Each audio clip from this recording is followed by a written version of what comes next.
Hi beaders, it's me Mandy with Bead Woven Dreams, and for this video tutorial I will show you how to make these Rivoli drop earrings using right angle weave and flat herringbone.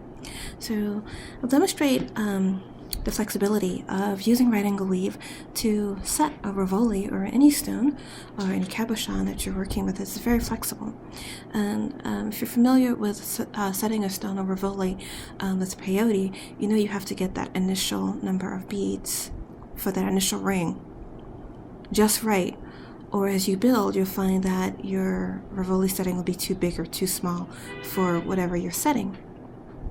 Then you'd have to start all over again. You don't have to do that with right angle weave. You can just start, with your units, and then you can add one if it needs another unit, or you can take one away if it's too big. So it's very flexible, and I'll show you how to do that in this video. Put my earring away for a little bit, and I will show you our materials. So I have some 11/0s right here. For this sample for the earring, I'm working with metal beads. These are silver plated metal beads. I thought they looked really nice against the Rivoli. I have Crystal AB in size 15 right here. I have about 1 gram of these beads right here. About 90 beads you'll need for this. I think you need maybe no more than 30. Maybe a little less, just a pinch, for the size 15s and Crystal AB. And then right here on the front, I just have the nickel-plated Charlottes right here in size 15, just to kind of make up the front and just add a little contrasting color. It's a little darker against the white and the clear of the Rivoli. I have my 4mm Bicone, which will sit above the herringbone right here, and then I have my ear wire. So these are my materials, and last but not least I have my Rivoli. Now this Rivoli here, it is not Chinese, not Preciosa, and not Swarovski. This is from a company in Egypt called Asfur, which is Arabic for bird, and their logo is a bird. And they've been making crystal beads and components, I believe, since about the 1950s, maybe a little longer than that. And we have one of our bead friends came into One Stop Bead Shop, the bead store, and she is interested in selling the crystal through our store. So Kathy, the owner, wanted me to make a sample of these earrings to kind of show off the brilliance, because they are, as far as the quality, is above Chinese and below Preciosa, so they're between the two manufacturers of crystal. And I like the brilliance. It is very nice. It's kind of hard to show on the camera here, but it is a very nice brilliance. Not as much as Swarovski, I will say. You know me, I'm a Swarovski brat, but still the brilliance is really nice. And since I really like the design and I wanted to share it with you all, Kathy said I can go ahead and make a video and give you a free tutorial. So here we go. Again, this is right angle weave, so I picked up my first 4 beads right here, and I tied a knot to secure, and I'm exiting. Oops, sorry about that. I'm exiting a bead.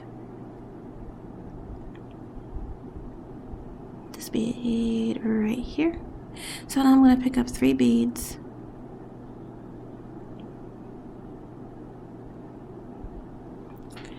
And go back through the bead I exited. In a downward, the thread is coming down out of the bead, so I'm going to go back through the bead in a downward motion.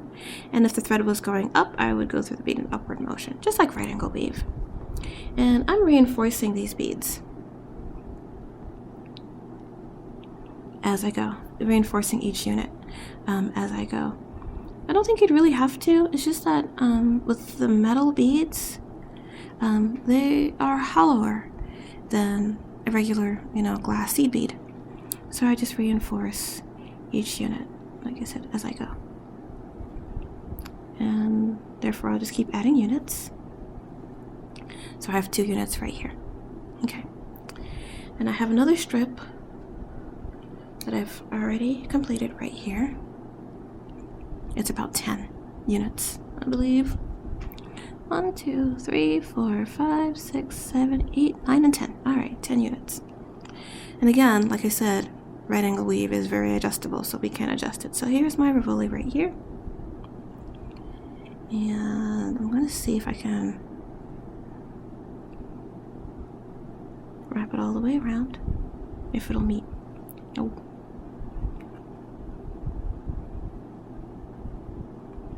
Alright, I'll turn you over. And no, I think I need a little bit more. Yep, maybe about 2 more units. Okay, so I'm going to add 1 more unit and close off, because for this size here, it's 12 units all around. Now the interesting thing about this particular size Rivoli is that it's 11 millimeters, and I'm always used to an even number of millimeters when it comes to Rivoli, so this is an odd number and it's 11 millimeters, which is fine, because like I said, with right angle weave being so adjustable, you can work with any size stone or any size Rivoli, even for this tutorial too. So that's the cool thing about the right angle weave bezel. So like I said, it's 12 units. But I'm going to add this 1 more unit here. Like so.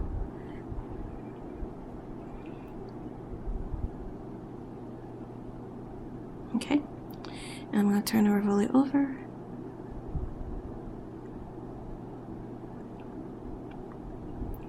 And I can see from here that I can actually start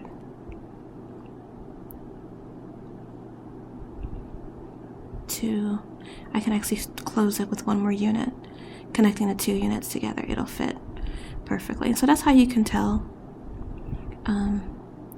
if the strip is big enough or small enough. You can just do that. My hands are a little slippery, so I keep slipping, sorry. Let's see if I can hold it better. Ah, there we go.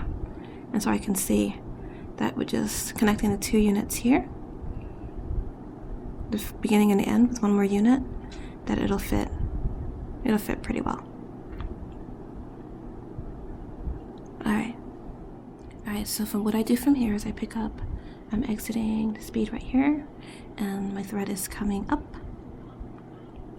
I pick up 1, 11, and let's see, I go to the beginning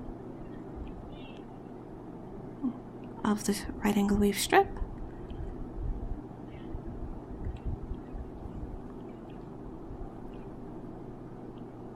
Like so.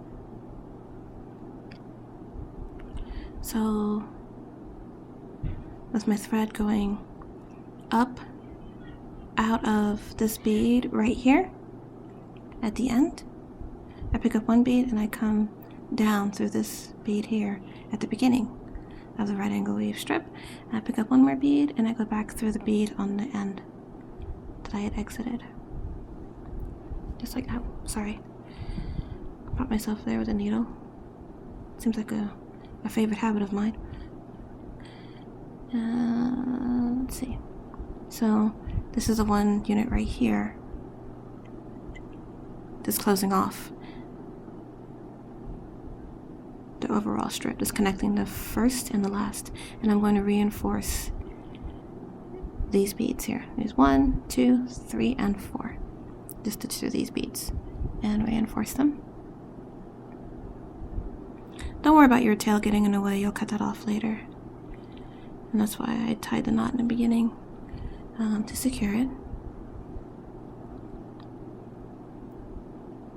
Okay.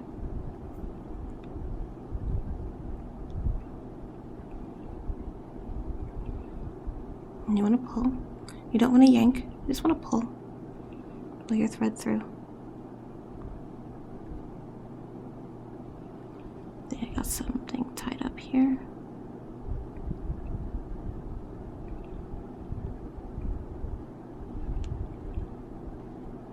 Alright. There we go. So I bring my Rivoli, and it should fit in. It fits in perfectly. See? It's not too big or too small. But if I found it was too big or too small, I can just undo that last unit that we did to connect both the beginning and the end. The end units, the first and the last units, and then, add another unit or subtract one.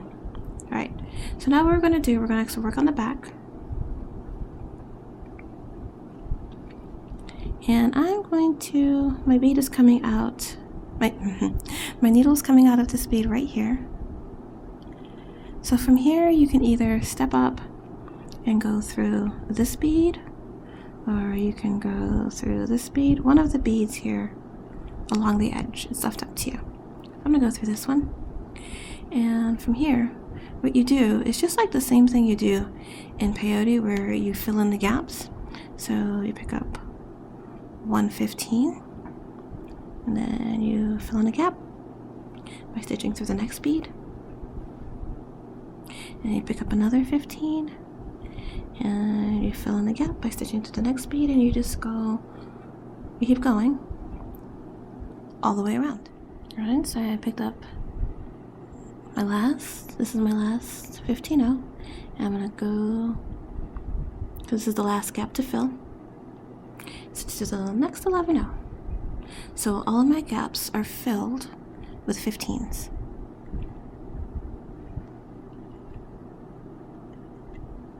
They're all filled with 15s, okay? Now what I'm gonna do, see my needle is exiting, my thread is exiting this 11 right here. I'm gonna stitch up through the 15.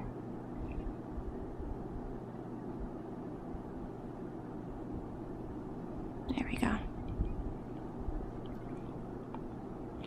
And then here, I pick up a 15, the Crystal AB, pick up a 15, and then stitch through the next 15. And I'm going to keep doing that all the way around. Just picking up a 15, stitching through the next 15. And just do that all around until all the gaps from 15 to 15 are filled. And these beads will actually kind of sit on top of the 11s. Alright, so I'm coming to the last gap. So what I'm going to do, I'm exiting a 15 that's right here. This 15. No, I'm sorry. This 15 right here, this is between the two 11s. This one down here. I pick up 115. And this 15 that's right here. I'm going to stitch through it.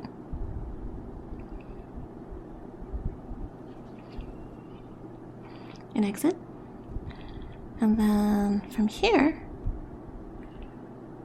as you can see, we've got another row. So we have one row of 15s and another row of 15s that are staggered, just like in peyote. So now what I'm going to do, I'm going to stitch up through that to that bead here on the second row of 15s right here. Stitch through that. And then once more, I'm going to fill all these gaps here on the second row from 15 to 15 with a 15. Again, all Crystal AB. And this is going on the back. So we're just kind of building up our back of the Rivoli for security, just as we would do in peyote.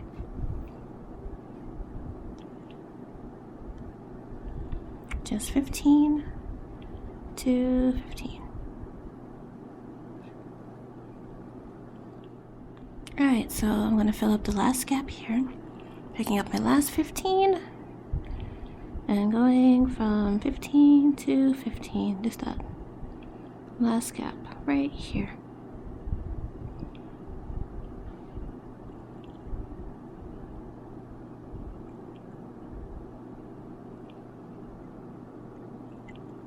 There we go, much clearer.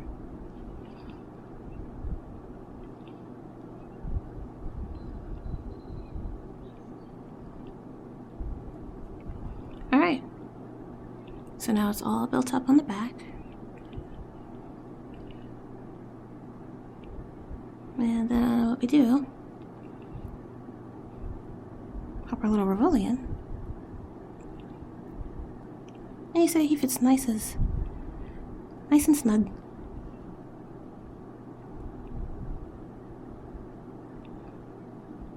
And that's how it would look on the back.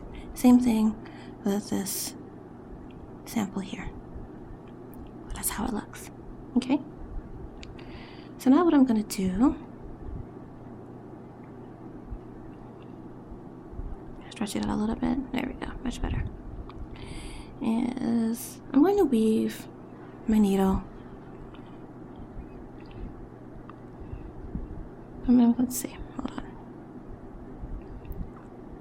So I'm coming out of this 11 row right here, I'm sorry, this 15 right here on the second row. I'm going to go down through the 15 on the first row, because I want to get to the other side of the right angle weave strip, so I want to get on this side here. And then I'm going to go through this 11 and then this 11 here. Okay. And then what I'm going to do is just fill the gaps between from 11 to 11, same as before, with 15s, our Crystal AB. So I'm going to do that all the way around. And then the last step is for us to fill in the gaps from 15 to 15 with another 15, just like we did on the back side of the Rivoli setting right here. But these 15s, for the second row of 15s, they're going to be the nickel plated. So I will continue this and I'll be... Alright, so all the gaps are filled now with 15s. I'm going to pop my Rivoli in. Like so. Put them in this little nest. And then I'm going to pull the thread. I'm not going to yank it, but I am going to pull it to kind of bring the units together over the Rivoli. You kind of want to center it as best as you possibly can so it doesn't slide around too much.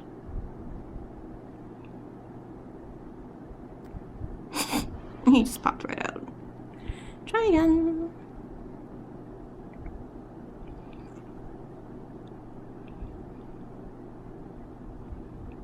Okay.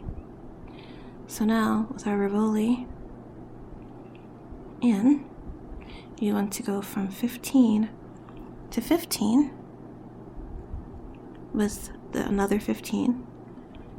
So you want to fill the gaps in between the 15s with a 15. And in this case, I will be using the Charlotte, nickel-plated Charlotte. So I'm exiting an 11 right now. Exiting an 11 right now. I'm going to stitch up through this 15 right here. Pick up a 15. And then stitch through the next 15. Alrighty, so now we can see how it looks as it's completed. So I've got the 15s, Charlottes, that's in between each of the gaps of the 15s that are the Crystal AB. So basically 2 rows of 15s on the front, and we've got 3 rows of 15s on the back. And there you have it. So basically this Rivoli setting is actually done. There's no more we need to do. If you wanted to go ahead and tie it off now, you can, and whatever particular design that you wanted to do, you can do that. So in the next video, what I'm going to do is show you how to connect the herringbone on each side, as we have here, and finish off and make the full completed earring. So And this was just the basics to cover how to set a Rivoli or any stone, like I said, and right angle weave and demonstrate just how flexible it is. So join me in the next video and we'll go ahead and complete this earring.